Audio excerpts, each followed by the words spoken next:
السلام عليكم، ازيكم عاملين ايه؟ يا رب تكونوا بخير. بكيلو دقيق هنعمل الكمية دي كلها.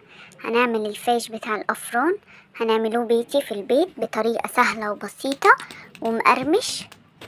سامعين القرمشة بتاعته؟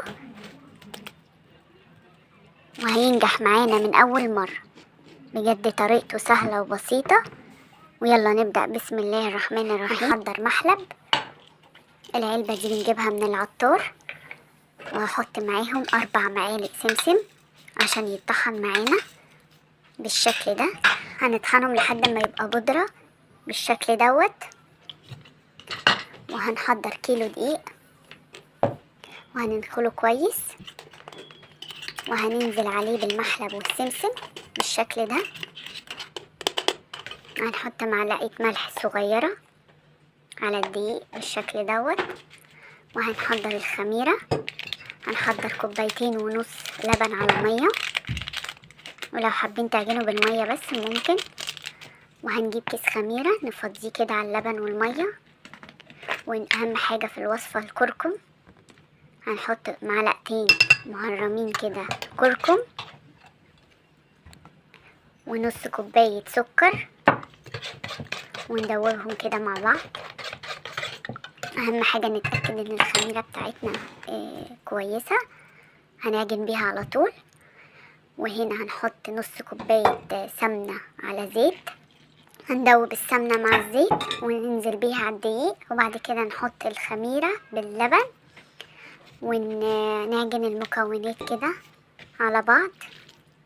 نفضل نعجن ونزود حبة حبة على حسب الدقيق عندنا.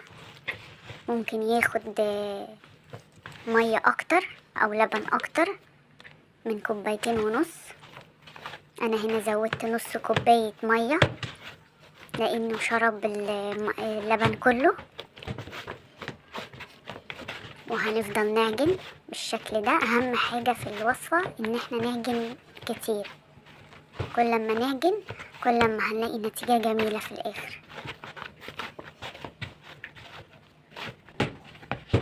هنعجنها بالشكل دوت. احنا عايزينها تبقى بتلزق معانا بالشكل ده.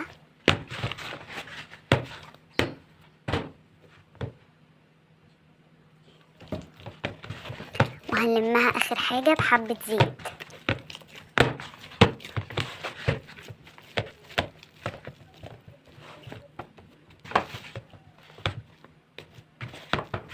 اهم حاجة تبقى بتلزق كده. يبقى كده العجينة معانا ناجحة. وهنغطيها ونسيبها تخمر ممكن نص ساعة وتلاقيها خمرت معانا بالشكل دوت. اهم حاجة نبقى واثقين من الخميرة ونعمل لها تيست مع اللبن. لو لقيناها خمرت هنعجن بيها على طول. لو ما خمرتش عشان ما تبوظش العجين ما نعجنش بيها. انا الخميرة واثقة فيها عشان كده عجنت بيها على طول. هناخد العجينة بتاعتنا ونعجنها تاني بايدينا كده. نلمها بايدينا عشان نقسمها. انا هنا هقسمها ل6 كور بالشكل دوت. لو وصلتم لحد هنا ما تنسوش تصلوا على النبي. اللهم صل وسلم وبارك على سيدنا محمد وعلى آله وصحبه أجمعين. العجينة طالعة معانا طرية وجميلة عشان عجناها حلو. أهم حاجة نرش رشة زيت واحنا بنشكلها كده بإيدينا، واحنا بنعملها كور بالشكل دوت عشان ما تلزقش في ايدينا. نعملهم كلهم بالشكل ده ونسيبهم على جنب. وهناخد اول واحدة. هناخد اول كورة عملناها عشان تكون ارتاحت شوية عشان تبقى سهلة معانا في الفرد. وهنفردها كده بايدينا بالشكل ده. هنعملها زي مستطيل بالشكل دوت. هي عشان خمرت معانا وارتاحت فهتبقى سهلة معانا في الفرد بالشكل ده. وهنلفها رول كده بالشكل ده زي رغيف الفينو. هنلفها بالشكل دوت ونقفلها من الجناب. لازم نقفلها حلو عشان لما تخمر ما تتفتحش معانا. ونجيب صينية، نحضر صينية وندهنها اي مادة دهنية، ونرص فيها اول واحدة ونلفها كده بايدينا بالشكل ده. اهم حاجة نقفلها كويس. وهنحضر الصينية بتاعتنا، ولازم نسيب مسافة عشان يخمر معانا براحته. وهناخد الكرة التانية وهنفردها زي اول واحدة. هنعملهم كلهم بنفس الطريقة، هنفردهم مستطيل ونلفهم بالشكل دوت زي رغيف الفينو، ونقفلها من الجناب بالشكل ده. هتبقى سهلة معانا خالص، مش هتاخد معانا اي تعب ولا اي مجهود. وهنسيب مسافة من بين الاتنين.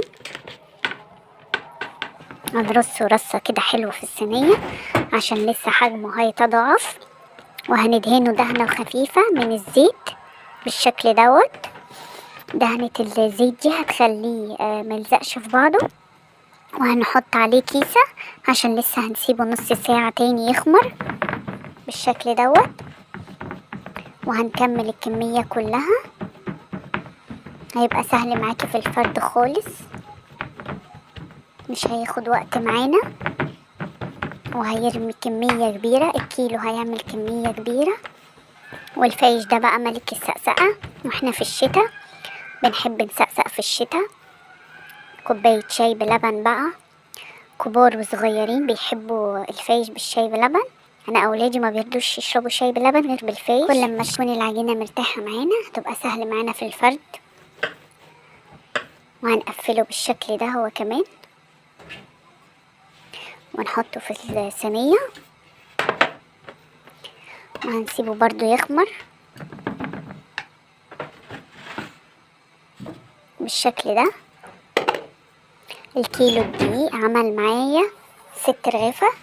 بصوا ما شاء الله، هو من قبل ما اسيبه يخمر اول صينية معانا خمر معايا بالشكل ده. وهسيبه نص ساعة كمان يرتاح، وهتلاقوا حجمه تضاعف بالشكل دوت. بصوا ما شاء الله. واخبزه على طول، هياخد معانا في الفرن من 20 دقيقة لربع ساعة. اهم حاجة الفرن تسخن قوي. وبعد كده ندخل الفايش على طول. بس هيطلع معانا بقى لونه ذهبي كده وتحفة. هنسيبه يوم كامل، ليلة كاملة، عشان ينشف معانا ونعرف نقطعه. ما ينفعش نقطعه على طول، هيفرفت معانا ويبوظ. لازم نسيبه ليلة كاملة. بصوا بالشكل دوت. وهنجيب السكينة ونقطعه. ممكن تقطعوه بالطول. انا قطعته كده بزاوية. هقطعه كده كله حجم واحد بالشكل دوت. بجد تحفة، ولا بيفرفت معانا ولا اي حاجة، وطعمه تحفة يعني يتاكل كده من غير ما يتحمص. هقطع الكمية كلها وهولع الفرن تسخن وهرصه في الصينية. ومش هياخد معانا وقت، هيتحمر بسرعة. هنرص الكمية بالشكل دوت في الصاج بتاع الفرن او في صينية. وهيطلع معانا لونه ذهبي كده ومقرمش. بجد هتجربوه وهيعجبكم جدا. يا رب تكون الطريقة عجبتكم. بصوا لي بقى على الجمال والحلاوة، ده بسكوت مش فايش، بجد تحفة. بصوا مقرمش ازاي، يا رب يكون واضح في الفيديو. بصوا مقرمش ازاي، بجد طعمه خطير. ما تنسوش تعملوا لي لايك وكومنت قمر كده شبهكم، وتشتركوا عندي في القناة.